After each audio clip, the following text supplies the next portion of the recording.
Бауыр қосылған салангани рецепті.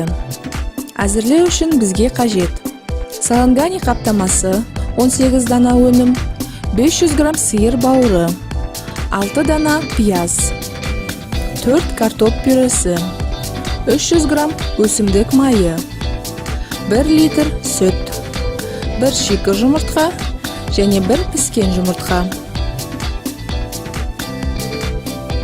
1 бума аскөк, тұз бен бұрыш дәміне қарай.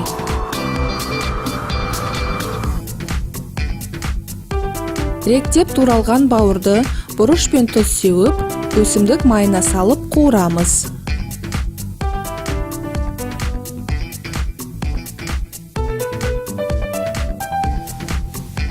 Жартылай дөңгелектеп туралған пиязды қуырамыз.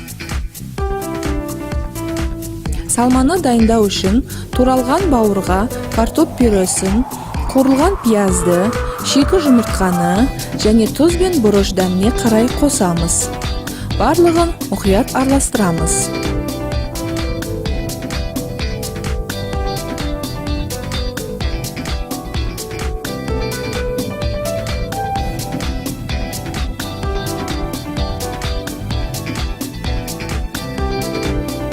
Фарштау алдында макарон орамдарын бір-бірінен жай ғана ажыратып, фарштауды жалғастырамыз.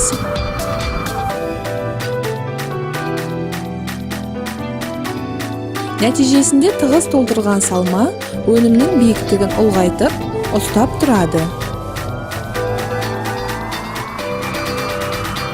Биік табаға 100 грамм өсімдік майын құямыз. Саланганиді тігінен және бір-біріне тығыздап орналастырамыз. Абайлап, жоғарғы деңгейіне дейін ыстық сүт құямыз. Тұз себеміз. Туралған пиязды сеуіп, бәсең отта қақпағын жауып 15 минут қайнатамыз.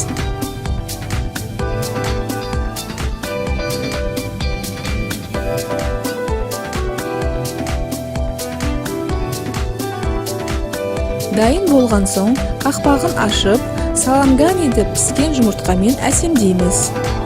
Саланганиді абайлап, түбінен демей отырып салыңыз.